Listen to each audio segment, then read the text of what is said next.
अस्सलामुअलैकुम। मोहम्मद अज़हर सिद्दीक अपने programme political diaries के साथ हाजिर खिदमत है। 26 अक्टूबर 2024 प्रोग्राम पॉलिटिकल डायरीज़ के साथ हफ्ता हाजिर खिदमत हूँ।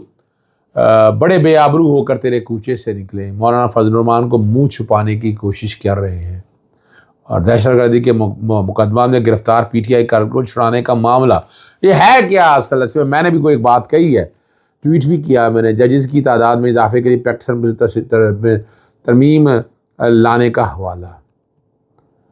शुतरमुर्ग की तरह रेत में सर दबाने से क्या होता है? शुतरमुर्ग की तस्वीरें रेत में सर दबाए की बड़ी पब्लिक हुई, बड़ी बातें हुई और वो कहने की जरूरत है। दो ही तो चीजें बड़ी पॉपुलर हुई हैं, एक शुतरमुर्ग और दूसरा डोनट।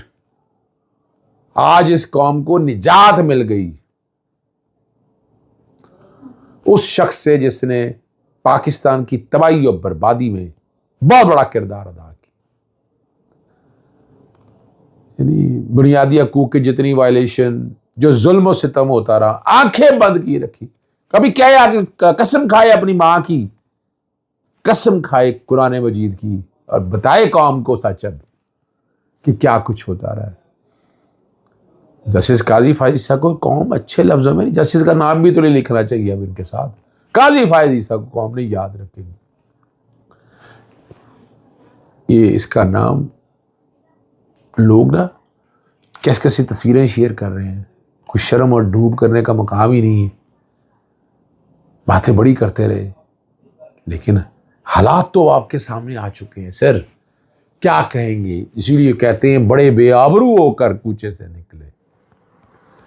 और अच्छा, मौलाना फजलुर रहमान क्यों सर छुपाने की कोशिश, मुंह छुपाने की कोशिश कर रहे हैं? उन्होंने कहा हुकूमत के जाने का कोई इरादा नहीं, असल ड्राफ्ट कुछ और फाइनल जो हुआ वो फ़र्क था। 27वीं तरमीम नहीं आएगी, भरपूर मुज़ाहमत करेंगे। कहते हैं क्या ये खबर है, क्या यहाँ ये खबर भी है कि कोई नई तरमीम भी हो? और इस बारे में बात बड़ी वजाहत के साथ आ गई चुकी है, ठीक है ना जी। और ये सारी जो चीज़ें हैं वो आप लोगों के नॉलेज में आ जाएंगी। अच्छा, मैंने इसलिए बताता रहा हूँ कि बातें बड़ी होती रही हैं कि जनाब chief justice Syed Mansoor Ali Shah seniority के मुताबिक उनको चीफ जस्टिस बनाया जाएगा। वोट क्यों दिया?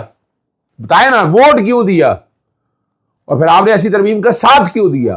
फिर आपने अदलिया की आज़ादी तबाह व बर्बाद कर दी।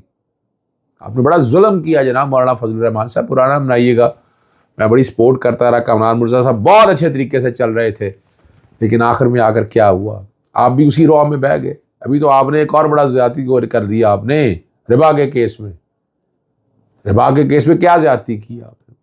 आपने जो सूद खत्म होना था वो 2028 तक वक्त दे दिया आपने और उसको प्रिंसिपल ऑफ पॉलिसी पर डाला। वो एनफोर्सेबल ही नहीं है यार। जो अगर वकील है तो समझ आनी चाहिए ना, कैसे उस पर अमल दरामद कराएंगे आप, ये तो बता दें। आपने जो शरीयत कोर्ट का फैसला आया उस पर अमल दरामद होना था, वो रुकवा दिया एक तरह से आपने, अगर देखा जाए। और देख लीजिएगा आप, जो मैं बात कर रहा हूं उसका जवाब देना चाहिए उनको, ठीक है ना जी। तो जवाब देना चाहिए, सच बताना चाहिए कि क्या है, क्या हालात है, क्या वाकयात है। अगली बात मैं आपके सामने रखता चलूं, जो पंजाब कॉलेज का जो वाकया है उसमें आपको याज अमीर साहब को भी बताया, बाकी सहाफ़ियों का भी। और उसमें जुडिशल इंक्वायरी की आज आइनी दरख्वास्त एक दायर की जा रही है। जुडिशल इंक्वायरी करवाने के लिए एक आइनी दरख्वास्त आज दायर की जा रही है और उसमें कोशिश होगी कि अच्छा, मेरा मकसद कोई किसी को हरफ तनकीद नहीं बनाना है। वाकया हुआ नहीं हुआ, जिस तरह हैंडल हुआ, मिस हैंडल हुआ, हमारी बच्चियां बहुत ज़रूरी हैं, उन पर हिफाजत बहुत ज़रूरी है। फ़ौरन निज़ाम जो है ना, यानी ऐसे हरकत में आना चाहिए पर नहीं हरकत में आया। और जितनी दिक्कतें हुई हैं, जितनी तकलीफ़ें हुई हैं, वो आप सब लोगों के सामने है। उसको सामने रख के फ़ैसला करें ना कि क्या मामलात रहे हैं, फिर आप समझ सकेंगे कि असल कहानी क्या है। लेकिन इसकी बहरहाल जुडिशल इंक्वायरी होनी चाहिए। और इमरान साहब की बहनें रिहा हो के आ गई बाहर और ये जो बात वो कहना चाह रहे हैं, मैं कोशिश करूंगा फैसल भाटा, यानी किस हैसियत में कोशिश करेंगे आप हैं क्या? किस हैसियत में कोशिश करेंगे आप क्या? इसका मतलब अदालतें आप चला रहे हैं, निज़ाम सारा आप चला रहे हैं, इसका मतलब और क्या कहना चाहते हैं? ठीक है ना जी। और वो बता रहे हैं जी कौम कौम को सच बता रहा हूँ, लीडरशिप आपसे छुपाती रहेगी, मेरा ये दावा और वादा भी पूरा होगा। यानी अंदाज़ा लगाएं कि फैसल वड्डा अब पाकिस्तान तहरीक इंसाफ को तकसीम करने की, इमरान खान साहब की मेहनत को रायगा करने की बात कर रहा है। देखिए किसी ना किसी जगह तो वर्किंग रिलेशनशिप होने हैं, वो तो मैं भी समझता हूँ इस बात को। लेकिन ये कहना को डील ढील सब कौन सी डील और ढील, इतनी तकलीफ़ें और दिक्कतें नवाज शरीफ ने बताया पिछले पुराने हिस्ट्री के अंदर इतनी तकलीफ़ें बर्दाश्त की किसी। बुशरा बीबी अपना वक्त पूरा करके आए और बड़ी जद्दोजहद की उन्होंने। और उसमें बताना चलूँ आपको, नजम सेठी वगैरह अब ये झूठ बोलना, फराज शहजादी के बारे में जो बातें कर रहे हैं, मैं प्रोग्राम देख रहा था, उनको डेफेमेशन का नोटिस जा रहा है और पैमरा में भी बकायदा शिकायत आ रही है। झूठ बोलते हैं नजम सेठी साहब, आपके पास हकायक क्या है? ना कोई दुबई से ताल्लुक, ना कोई रेड वारंट के हवाले से। उसको रेड वारंट की तो बड़ी एक लंबी जंग लड़ी और जो जिस मैजिस्ट्रेट ने काम शुरू किया था उसके खिलाफ बाकायदा इंक्वायरी की दरखास्त दी हुई 2022 की, और अब शुरू हुई है उसकी इंक्वायरी वगैरह। और वो हमने कोई, आप अगर गैर कानूनी काम करेंगे, गैर कानूनी तरीके से करेंगे, तो ये जो इल्जाम लगाना, फिर आप अब बुशरा बीबी साहब के पास केस कोई नहीं है तो आप बुनियाद बनाकर इस तरह के केसेस बनाने की कोशिश करें। कुछ नहीं, इतने अरसे में कुछ नहीं कर सके तो अब क्या करेंगे आप? ये मैंने आपको बता दिया, मैं बाकायदा दे रहा हूं नोटिस, डेफेमेशन का नोटिस भी जा रहा है और इंशाल्लाह अज़ीज़ पैमरा में भी दरखास्त तहरीरी तौर पर जाएगी एक्शन लेने के हवाले से, और सख्त एक्शन इंशाल्लाह बनता है। यहाँ एक मैंने और जुडिशल इंक्वायरी की गुजारिश की और बनती है उसमें, और उसमें कुछ वीडियो भी देख रहे हैं आप, इसमें बयानात भी आ गए हैं थोड़े थोड़े, एक आध मिनट का जो अली मीन गंडापुर ने कहा है, और बाकी पाकिस्तान तहरीक इंसाफ की क़यादत ने कहा है, कुछ वीडियो आ गई हैं, कुछ तस्वीरें आ गई हैं। हक़ाइक़ के अंदर के हक़ाइक़ क्या हैं, वो तो स्टोरी इस्लामाबाद की सारी पलट गई। सही है या गलत मैं तो ये नहीं बताना, ठीक है ना जी। पुलिस ने कहा जी फ़रार होने वाले तमाम मुलज़िम गिरफ्तार कर लिए, और कह रहे हमलावरों के दरमियान मुकाफ़ायरिंग का तबादला हुआ। हमलावरों की तादाद 20 से 25 थी, और कैदियों को छुड़ाने के लिए पुलिस वैन पर भी फायरिंग की गई। और अब दहशतगर्दी के मुकदमे दर्ज हो गए, दर्ज कर लिया गया है। 3 MPO समेत मुतअद्दिद कैदी फ़रार हुए।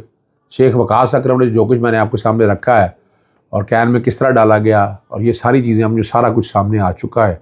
अब ये अब समझना है कि अगर है क्या, कुछ चीज़ें मैं टीम को मैंने कह दिया, कुछ इंटरव्यू लगा देंगे, लेकिन इसकी अब जुडिशल इंक्वायरी करवानी चाहिए खैबर पख्तूनख्वा हुकूमत को, वज़ीर आला को और उनकी तमाम काबीना को। इसकी इंक्वायरी फौरी तौर पर जुडिशल इंक्वायरी आज कराएं, आज ऐलान कर दें आप सारी, यानी जो FIR है फ्रॉड और फ्रे पर मबनी है। अभी तक जो चीज़ें सामने आई हैं, लेकिन इसकी हक़ाइक़ ऐसा जो अगर वाक़या हुआ भी तो चले, इसकी इंक्वायरी कराने में हर्ज क्या है? जुडिशल इंक्वायरी होनी चाहिए ना, और सच सामने आना चाहिए। वाकई हुकूमत को भी चाहिए अपने तक करे इसकी इंक्वायरी, लाए ना कौम के सामने सच क्या है। इतनी जब बातें आ जाएं तो फिर क्या रह गया बात। अब इतना बड़ा ब्लेंडर जो आ गया है ना, उसके अंदर आपने मेरा प्रोग्राम देख ली होंगे TV चैनल्स के ऊपर, जिसमें मैंने कहा कि जुडिशल कमीशन आईनी अदालतें बन नहीं सकती। जब प्रिजाइडिंग जज नहीं है तो आईनी अदालतें कैसे बनेंगी? आप प्रिजाइडिंग जज मेंबर है जुडिशल कमीशन का, ये वैकेंसी का और शॉर्ट कमिंग का इशू तो है ही नहीं भाई। पहले दिन से जब आप ये बना रहे हैं, फिर काम कर रहे हो तो किसी वक्त वैकेंसी हो जाती है, कोई कमी हो जाती है।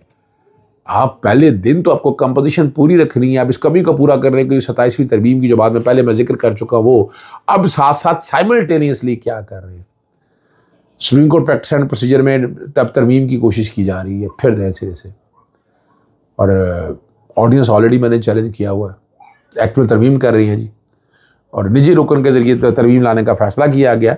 प्राइवेट मेंबर बिल का आएगा और ये मंगल वाले दिन आ जाएगा इसमें। यानी 2 कोशिशें करेंगे ये कि प्रैक्टिस एंड प्रोसीजर एक्ट के ज़रिए या तो चीफ जस्टिस और वही वाला पुराना इख्तियार बना देंगे कि 2 जजेस साथ और बिठाकर चीफ जस्टिस को कमज़ोर किया जाए। अब ऑर्डिनेंस अपनी जगह मौजूद है, इख्तियार तो मौजूद है उनके यहाँ, और पुरानी जगह ले आएंगे तो पुरानी जगह तो सुप्रीम कोर्ट वैलिडेट कर चुकी है, लेकिन उसके कई मामला है आज भी देखने वाले हैं। फिर साथ साथ सुप्रीम कोर्ट के जजेस बढ़ाना, अब हाई कोर्टों में जजेस लगाना, यानी एक वक्त ऐसा आ गया जो मुशर्रफ के दौर में अपने जजेस इंडक्ट किए थे ना, अब दोबारा इंडक्ट करने का मौका इनके पास आ चुका हुआ है। और अभी भी सियासी जमातें ना संभली तो फिर देर हो जाएगी। इन्हें संभलना है, सोचना है, और याद रखिएगा अब चीज़ें ज़्यादा देर नहीं चल सकती। किसी एक तरफ आना है और किसी एक तरफ आएंगे तो हालात बेहतरी की तरफ जाएंगे। इस मुल्क को आगे लेके जाएं, इस मुल्क के अंधेरों में ना डूबने दें। आप मुल्क को अंधेरों में डुबो रहे हैं आप अंधेरों में। खुदारा ये निज़ाम इस तरह नहीं चल सकता। इस निज़ाम को सच्चाई के साथ चलाएं, शफाफियत के साथ चलाएं। तो इस तरीके से तो फ़िरौनियत है ना, फ़िरौनियत तो मेरे रब को पसंद नहीं है। इजाज़त चाहता हूँ। अस्सलाम वालेकुम, अल्लाह हाफ़िज़। पाकिस्तान ज़िंदाबाद।